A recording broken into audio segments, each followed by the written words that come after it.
Hello there. My name is Dr. LaTanya Powers, and you are watching the H2O Show. Listen, we have an amazing show lined up for you today. But first, we've got to do our daily affirmations. Number 1, because God created me, I am worthy of an abundance of life. Number 2, because I am a wonderful created light of God's glory, I am thankful for the life He has given me. Number 3, because God is good, it is mine for the taking. Life is mine for the taking, and I choose to take it by force. Number 4, I forgive others while forgiving myself. I refuse to let anything hinder me from keeping my blessing intact. Listen, number 5, it's my personal favorite. I choose to be full of peace. I choose to be full of hope, and I choose to be full of happiness. Why? Because it's my choice, and I have the amazing ability to make great choices today. So listen, stay tuned. We'll be right back.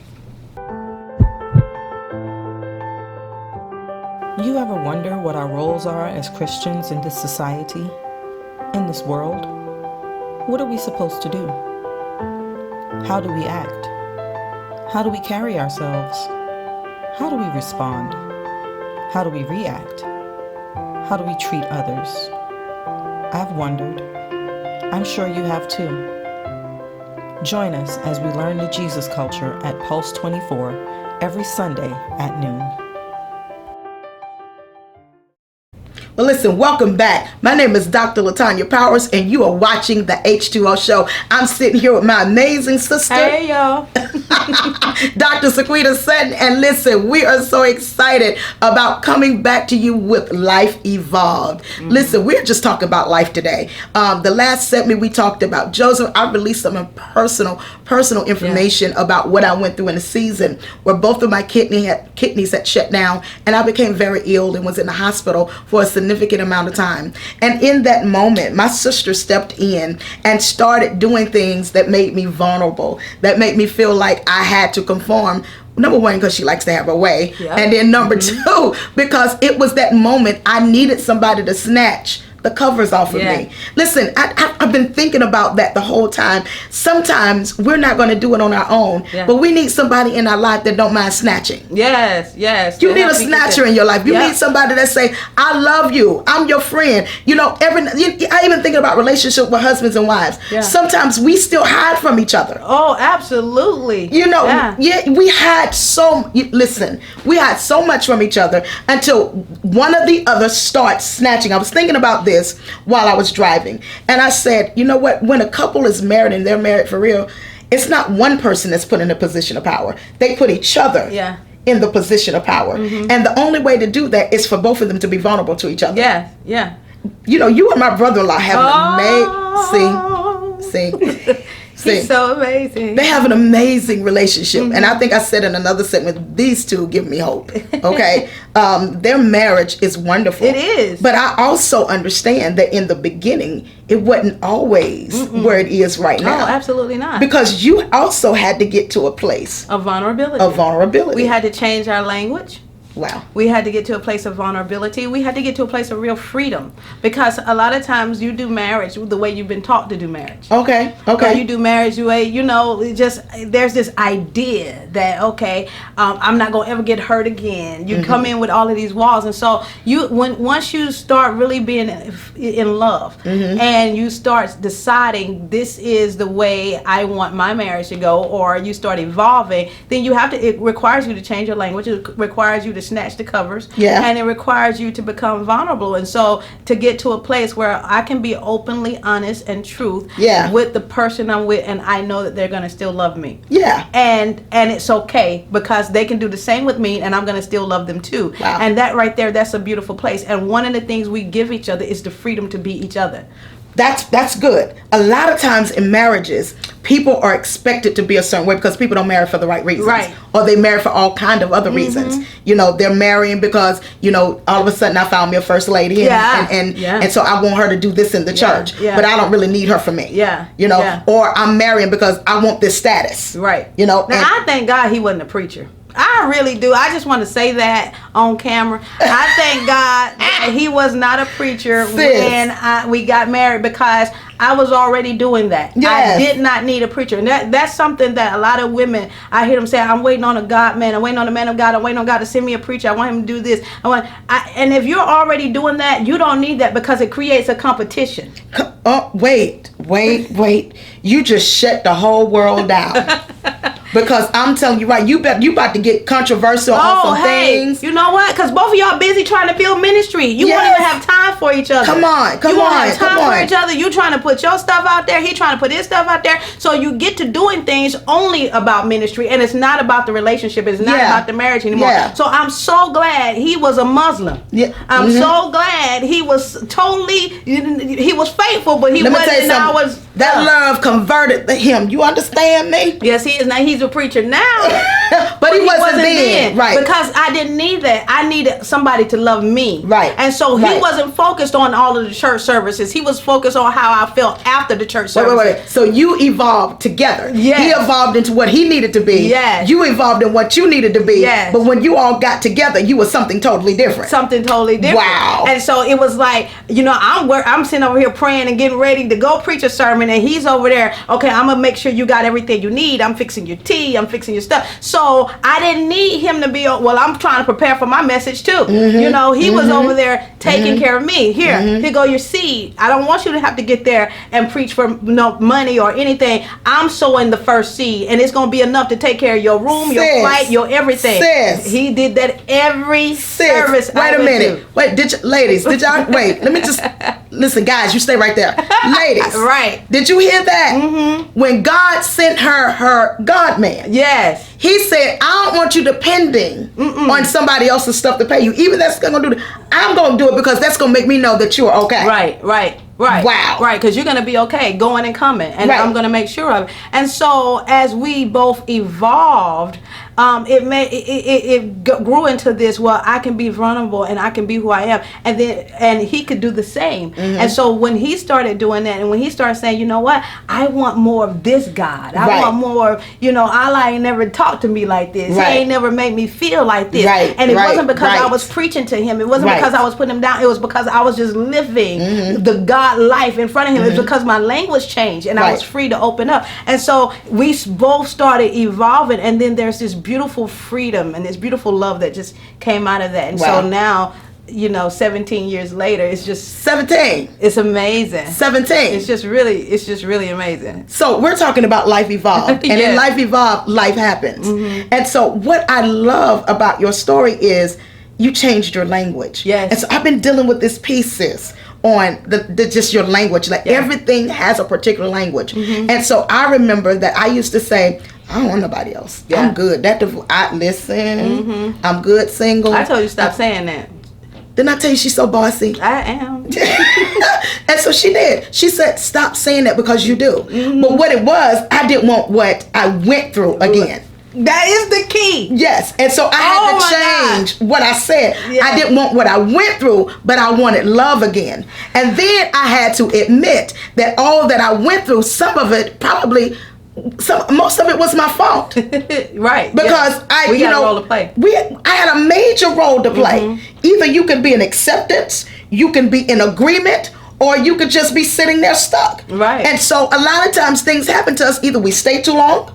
Yep. We got in it for the wrong reasons, and when you do that, you get to a place where now you got to deal with the penalty of what you did. What you said was that right there is a whole therapy session right by itself. When you say, I didn't want what I went through, and I was putting one whole thing in the box and saying, I don't want this again, but I didn't want what I went through. And most of the time, we alienate ourselves from experiences because we don't want the feeling of what we went through again. Not understanding that I don't have to have the feeling again. I don't have to go through that again just because I have a relationship again. Because I'm different now. I'm different now. Yeah. So I don't attract the same things. I don't tolerate the same things because we're talking about evolving. I'm different now, and evolving evolving, the scripture says it was good for me that I was afflicted, because sometimes without the affliction, I wouldn't determine who I really am and who I want to be. Sis, I wouldn't. And let me tell you something. Now we are amazing friends. Yes. Like we are such good, like that's my bestie. We are such good friends because I've changed. Yeah. And I realized that in evolving, it requires a lot of forgiveness, a lot of healing. We've forgiven each other. We are brothers and sisters in Christ. And one of the things that I love is that we have children. Yeah. And if I didn't evolve, I don't know if somebody right there is going through something with, failed marriage, failed relationships, and they had children out of it.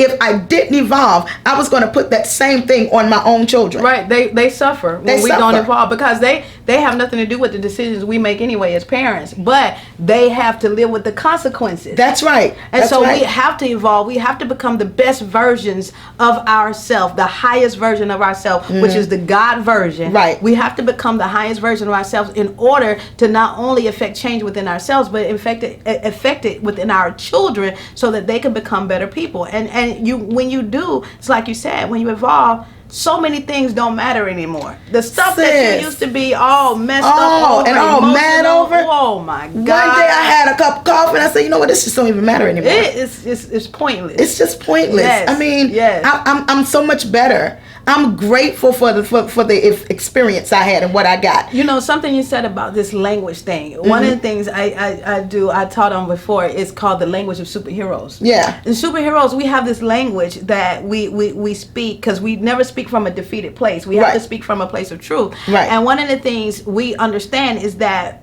when you have superhero language, we take away barriers, because language usually is a barrier. Like if I don't speak over here, I don't speak over, so it becomes a barrier, and then there's confusion. That's where the word babble comes from. It means confused language. Right. And when you're going through struggle, a lot of times people start babbling because their language becomes so confused. And so when God did what he did on the day of Pentecost, he brought all the languages back together so that we can come out of confusion. Come on. And so whenever you have a Pentecost in your life, and I'm not just talking about a church service. Right. I'm talking about an upper level experience. I'm talking about an upper room where you're washed, when you're baptized, when your mouth is baptized, your language is baptized. Come on. You start speaking something different. It means that your language finally comes out of confusion. So I'm not sitting here talking about what coulda, woulda, shoulda, when this is what is. Right. This is what it's That's not. right. I'm not even saying God gonna do it. God already has done it. It's been done. It is already finished. I'm already successful. I'm already, and so that language has to change, and that's an amazing thing. I think language has an amazing equipping ability.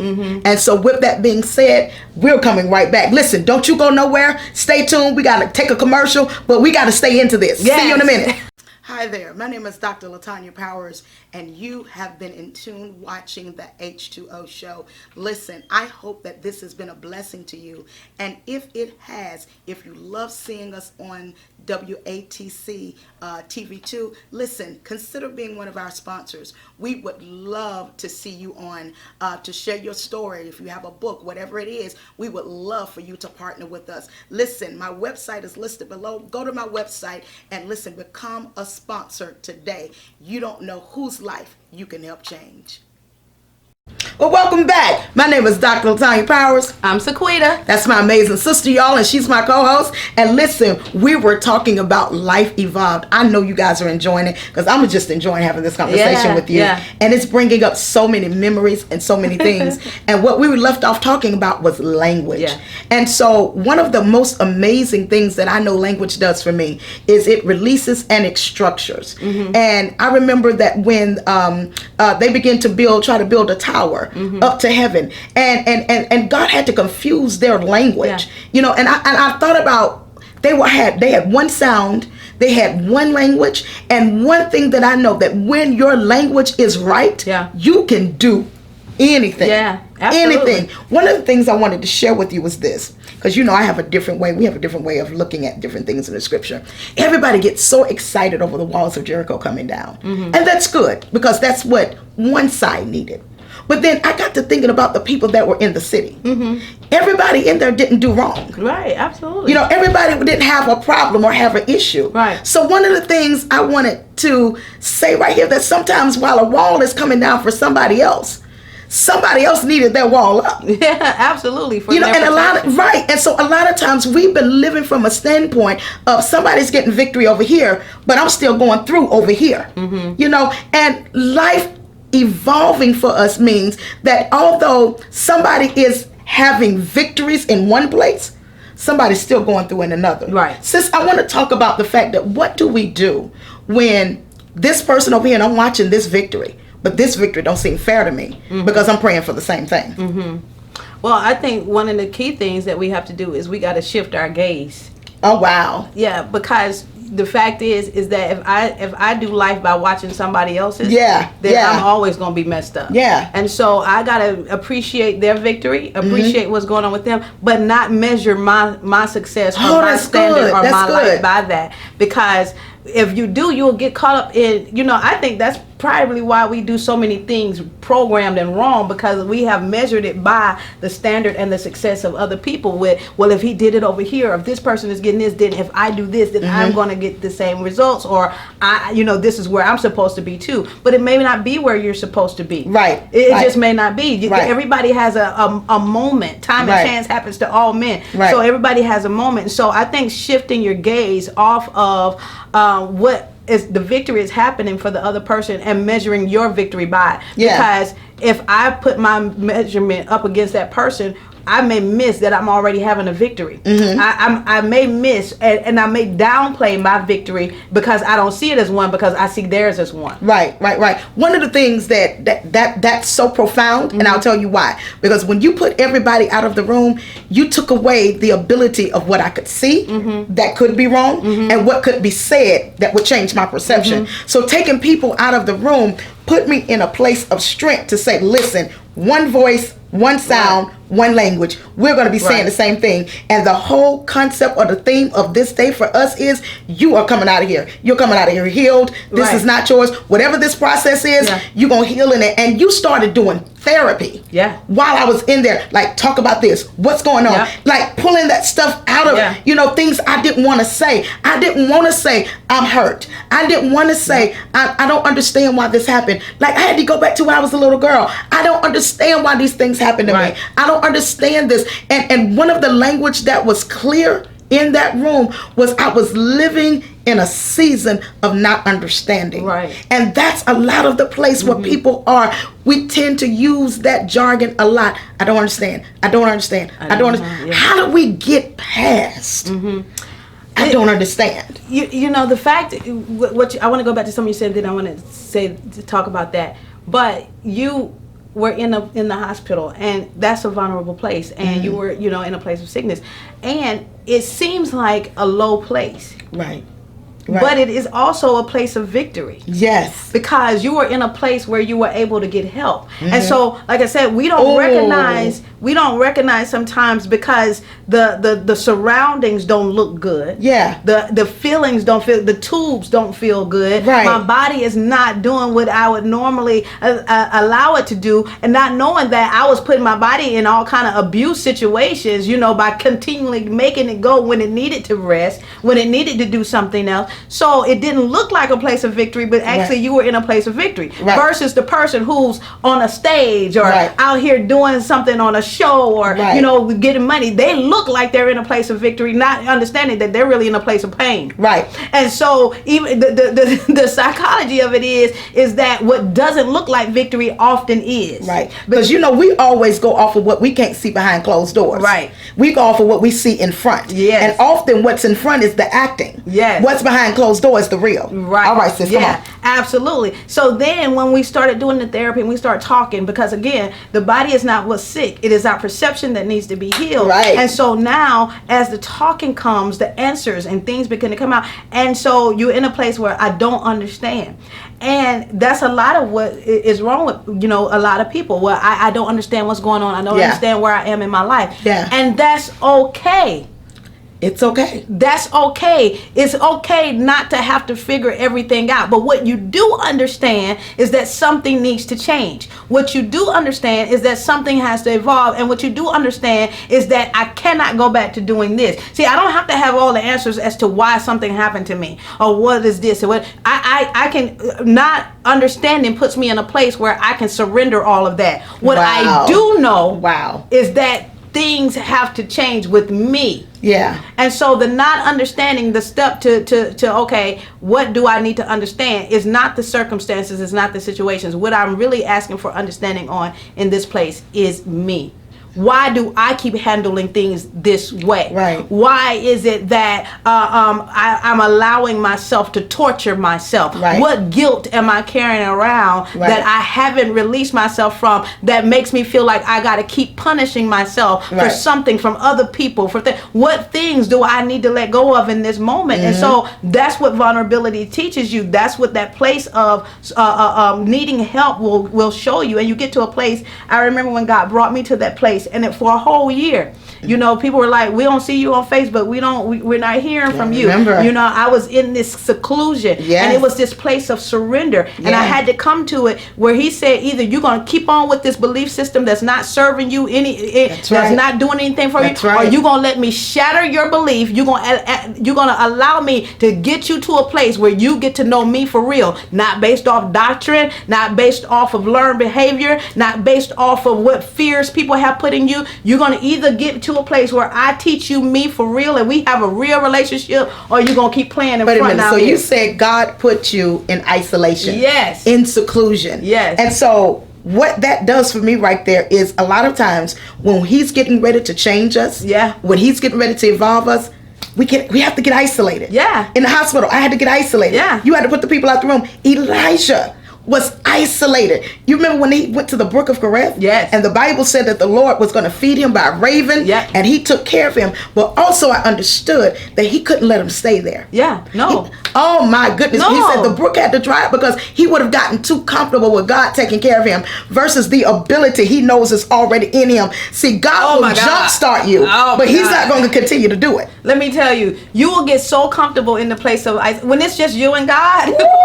I'm telling you, when he took me to the place of surrender for a whole year, I did not want to come out. And when I came out, I had to relearn how to talk to people.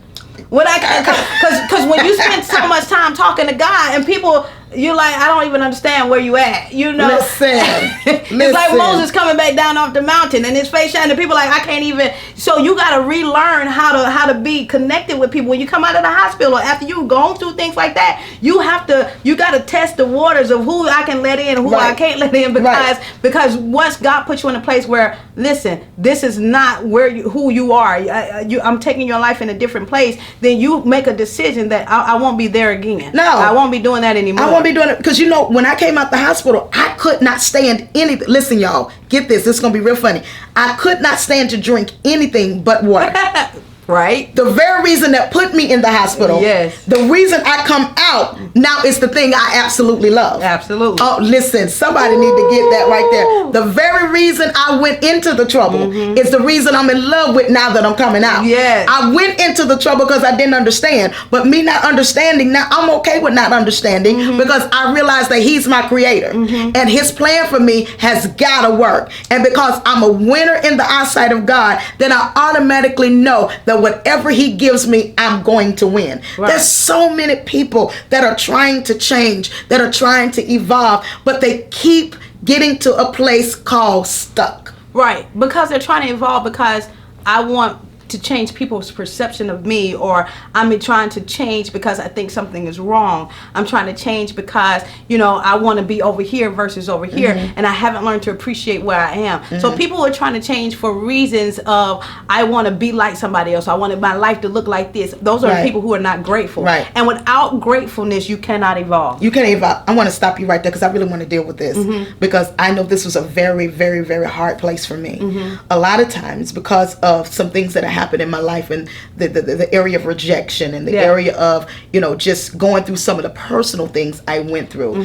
I got to a place where I wanted people to have this perception of me, even if this is not who I was. And I built so much time building up this image until I lost LaTanya. Mm-hmm. You know, I spent so much time wanting people to love me. Mm-hmm. And so I would get so angry when people didn't like me. And I didn't know why, because I put so much effort into it. I put so much effort into being nice. Yeah, like, I did all this for you. You gonna pay attention You gonna pay attention to this. Right. Like everything I put so much, I know I'm ministering to somebody right now. Yes, you I are. put so much effort into being this person. And when I couldn't get a seat at the table, or they didn't like me, they didn't choose me, I didn't get in the room, I don't understand why you're not looking at me. Right. I don't understand why you're not paying attention to me. I worked at this. Like, this is not what I look like behind closed doors. Right. I worked at this. Right. I worked at putting these eyelashes on. I worked at putting this makeup on. You better appreciate it. You listen. I worked at getting this size. I took the pills.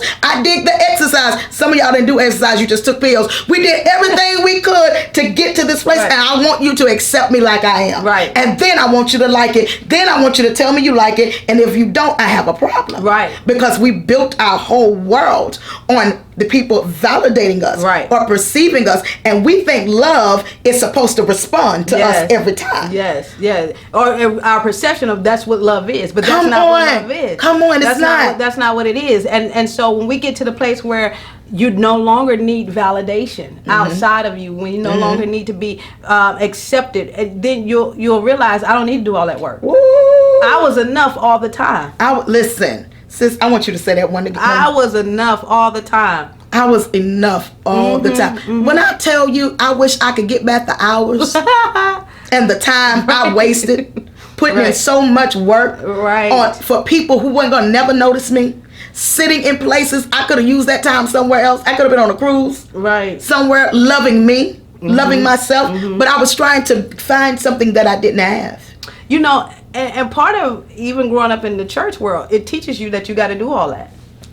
That's part. Did y'all get that? They start you got to do this to build your ministry. You got to do this to build your ministry. You got to do this. You know, so people like you to invite you over here. You got to do this. You got to do this, and it's just exhausting. It is exhausting. It is exhausting. It's no wonder why so many people are sick and ill in the church, because they're exhausted, they're tired, and you see pastors, they'll get on Facebook and they'll rant about and vent about their members and stuff on Facebook and about how people are not appreciating them. Well, if that's the reason you got into ministry, then you don't need to be in ministry. You don't need to do it. Come on. Because let me tell you what shows up in your seats is what's really in your seat.